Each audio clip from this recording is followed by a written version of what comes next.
안녕하세요. 오늘은 RL 그리고 RC 직렬 회로에서 저번에 과도현상 치트키를 찍었는데 이해하는데 어려운 분들이 꽤 있는 것 같아서 부록이라고 할까? 약간의 기본 설명편을 만들어야 될 것 같아가지고 RL과 RC 회로에서 기본 설명과 간단한 공식 유도를 해보도록 하겠습니다. 먼저 이렇게 직류 전화번이 있고 스위치가 이렇게 있고 그리고 R이 있고 L이 있다고 해보겠습니다. 이렇게 직류 전화번 RL 회로가 있다. 오늘 내용에서 교류는 없기 때문에 교류는 잊으시고 모두 직류라고 생각해 주시면 되겠습니다. 여기서 T가 0일 때 스위치를 닫는다고 생각해 보겠습니다. 전류가 이렇게 흐르면서 이 L성분에서는 우리가 패러데이 법칙에서 배웠듯이 LdT분의 di식으로 유기기전력이 발생하게 됩니다. 따라서 이 전류와 반대되는 방향으로 유기기전력이 나와서 이 전류를 방해하게 됩니다. 처음에 전류가 갑자기 생겼기 때문에 이 반발력 또한 커지고 이 전압은 처음에 인가했던 직류 전압원과 같아지게 되겠습니다. 이 전압과 이 전압, 이 크기가 같다는 것은 이제 L성분에서 전류를 방해하는 저항 성분이 매우 크고 이것은 무한대에 가깝다 또는 개방이라고 표시할 수 있겠습니다. 초기에는 여기에는 전압이 0 걸리고 여기에는 2가 걸리는 것입니다. 그리고 스위치를 닫은 후 시간이 굉장히 많이 흘러서 정상 상태에 도달했다고 해보겠습니다. 그럼 이 전류는 여기가 저항이 R이라고 했을 때 저항에 의한 전압에 의한 R분의 이만큼 전류가 흐르게 되겠습니다. 전류가 계속 R분의 이만큼 변하지 않고 오기 때문에 여기에 유기되는 기전력이 없게 되고 L은 이제 저항으로서의 역할을 전혀 하지 못하게 됩니다. 따라서 단락 상태라고 볼 수 있고 L에 걸리는 전압은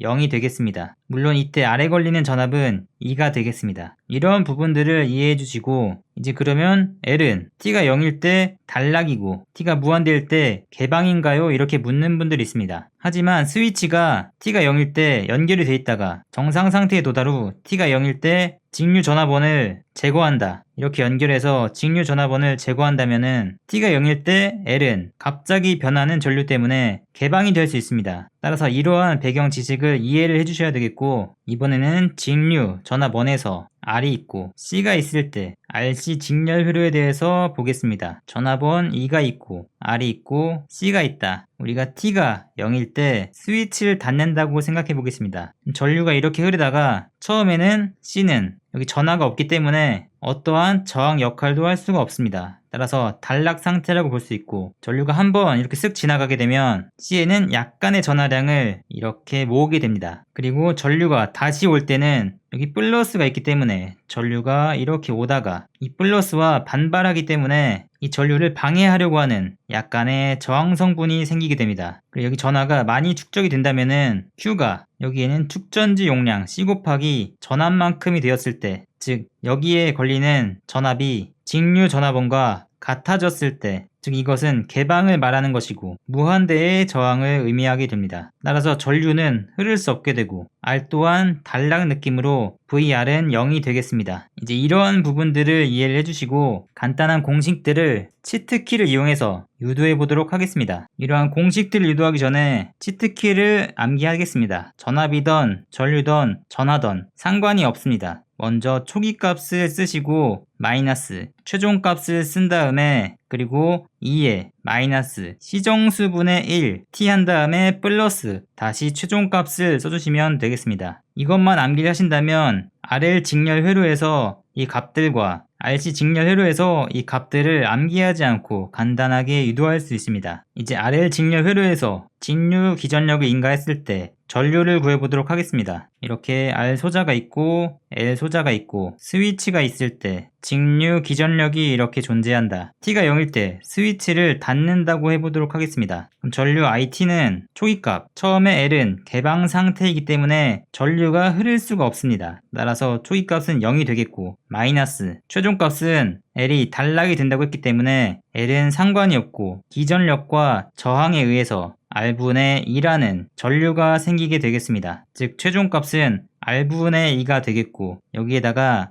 곱하기 2의 마이너스 시정수인데 시정수는 R분의 L이니까 이것을 역수해서 L분의 RT 그리고 플러스 최종값을 그대로 더한다. R분의 2를 해주시면 되겠습니다. 그럼 0은 없어지는 거니까 R분의 2를 제가 앞에다 써보면 R분의 2와 R분의 2가 같기 때문에 이렇게 묶어냈을 때 이 식이 나온 것을 확인할 수 있습니다. 다음은 R에 걸리는 전압을 확인해 보도록 하겠습니다. VR, T라고 했을 때 이것은 이제 초기값이 T가 0초일 때 스위치를 닫았다. 그럼 L은 개방이 된다고 했기 때문에 직류 기전력은 모두 L에 걸리고 저항에 걸리는 기전력은 0이 되겠습니다. 따라서 초기값은 0이 될 것이고 마이너스 T가 무한대가 됐을 때 L에 걸리는 전압은 0이 되겠죠. 단락이 됐기 때문에. 그럼 이 기전력은 모두 R에 걸리기 때문에 2를 빼주시면 되겠습니다. 그리고 2에 마이너스 L분의 RT 플러스 2를 해주시면 되겠습니다. 그럼 제가 0을 지우고 2를 앞으로 넘겼을 때 2로 묶으면 1 마이너스 2의 마이너스 L분의 RT가 된다. 확인해 보시면 이 식과 똑같은 것을 확인할 수 있습니다. 이제 슬슬 지겹지만 VLT를 구해보도록 하겠습니다. 초기값은 개방이라고 했으니까 2가 될 것이고 최종값은 0, 2의 마이너스 L분의 RT 0을 그대로 더해줘도 0이다. 0을 지워보면 식이 똑같이 나오는 것을 확인할 수 있습니다. 다음은 직류 기전력을 제거했을 때 전류를 구해보도록 하겠습니다. 이것은 이제 R과 L이 이렇게 있고 처음에 직류 전압원이 이렇게 연결이 되어 있을 때 충분한 시간이 흘러서 정상 상태가 되었다고 생각합니다. 그리고 여기 중간에 스위치를 이렇게 연결해가지고 T가 0일 때 스위치를 닫아서 R과 L만 있는 기전력이 없는 회로를 만듭니다. 그때 전류 IT를 구해본다면 초기값, 원래 스위치를 닫기 전에 이 회로에는 R분의 2라는 정상 상태의 최종값 전류가 있었기 때문에 R분의 2를 그대로 써줄 것이고 마이너스 이제 기전력이 없기 때문에 최종값은 전류가 0이 되겠습니다. 0을 빼주고 그대로 마이너스 L분의 RT 플러스 0을 주시면 식이 이렇게 나오는 것을 확인할 수 있습니다. 이번에는 RC 직렬 회로에서 시트키를 이용하여 이것들을 전부 유도해 보도록 하겠습니다. R 소자와 C가 직렬로 연결된 직류 기전력에 회로가 있다고 해보겠습니다. T가 0일 때 스위치를 닫아 기전력을 인가했다고 해보겠습니다. 그때 전압 QT를 구해보면 초기값, 어떤 문제에서는 C에 있는 초기값을 Q0나 다른 값으로 주기도 하는데 여기서는 0이라고 줘보겠습니다. 0 마이너스 이제 C에 걸리는 최종값 Q를 구하기 위해서 원래 여기 있던 축전지 캐패시터의 값 C와 최종으로 여기에 걸리게 되는 전압 직류 기전력 2를 넣게 되면 최종 전하량은 C2가 됩니다. 여기에다가 2에 마이너스 RC분의 1T가 될 것이고 플러스 최종값을 그대로 더해주시면 C2로 묶었을 때 1 마이너스 2의 마이너스 RC분의 1T가 되면서 이 식과 똑같아지는 것을 확인할 수 있습니다. 이제 계속 똑같은 것을 반복하기 때문에 이해가 되셨으면 동영상을 끄셔도 되겠습니다. 이번에는 전류 IT를 구해보도록 하겠습니다. T가 0일 때 스위치를 닫았다. 그럼 여기는 단락 상태고 R에 의해서 전압에 의해서 초기값 R분의 2가 생기는 것이고 마이너스 최종값은 C가 전류를 흐르지 못하기 때문에 전류의 최종값은 0이 되고 0을 대입합니다. 2의 마이너스 RC분의 1T가 되고 플러스 0을 해주시면 이 식과 같아지는 것을 확인할 수 있습니다. 이제는 R에 걸리는 전압을 구해보도록 하겠습니다. T가 0일 때 스위치를 닫았다. 그럼 여긴 단락이기 때문에 모든 전압은 R에 걸리게 되겠습니다. 초기값은 2가 될 것이고 최종은 당연히 C에서 2가 다 걸리기 때문에 저항은 0이 되겠습니다. 마이너스 0 그리고 2의 마이너스 RC분의 1T 플러스 0이 되고 이 식과 같아진 것을 확인할 수 있습니다. 이제 C에 걸리는 전압을 구해보면 초기값 단락이기 때문에 안 걸려. 마이너스 최종값 다 걸려. 그리고 2의 마이너스 RC분의 1T 플러스 2를 하면 당연히 이 식이 나오게 되겠습니다. 마지막으로는 직류 기전력을 제거했을 때 전하와 전류를 구해보도록 하겠습니다. 직류 기전력이 이렇게 있고 이런 식으로 R이 있고 C가 있고 여기 스위치가 닫혀 있고 이런 식으로 스위치가 열려있는 곳이 있다고 해보겠습니다. 그리고 정상 상태에 도달해서 이렇게 전류가 흐르지 않고 여기에 있는 전압과 여기 있는 전압이 같아졌을 때 기전력을 제거한다고 가정해 보겠습니다. 즉 이 스위치를 T가 0일 때 닫게 되면 전하량은 QT라고 했을 때 초기값은 당연히 2가 걸려 있으니까 여기에는 커패시터 C와 곱해진 Q가 나올 테니까 C2라고 해보겠습니다. 그리고 최종값은 기전력이 제거됐기 때문에 마이너스 0이 될 것이고 2의 마이너스 RC분의 1T가 되겠습니다. 플러스 0이 될 것이고 마찬가지로 20과 같아진 것을 확인할 수 있습니다. 마지막으로 전류를 구해보면 T가 0일 때 스위치를 이렇게 닫아서 확인해보면 여기에 있는 기전력 때문에 이런 식으로 전류가 흐르게 되겠습니다. 즉 초기값 R분의 2 마이너스 기전력이 없기 때문에 최종값은 0이 될 것이고 2의 마이너스 RC분의 1T가 되겠습니다. 이 식에서 마이너스가 있는 것은 원래 처음에 이런 방향으로 전류가 흐르다가 기전력을 제거했을 때 반대 방향으로 전류가 흐르기 때문에 이것을 방전 전류다 해서 마이너스를 붙이는 것이고 크게 신경을 안 쓰셔도 되겠습니다. 네, 오늘은 이것으로 RL회로, RC회로에서 과도현상 치트키를 적용하기 위해서 간단히 알아야 되는 것들에 대해서 설명을 해보았습니다. L과 C에서 어떻게 해서 저항 성분이 생기고 어떻게 해서 저항 성분이 없어지게 되는 것은 고등학교 과탐 중에서 물리 1에서 잘 나오긴 하지만 잘 모르시는 분들이 많이 있기 때문에 정리를 해보았습니다.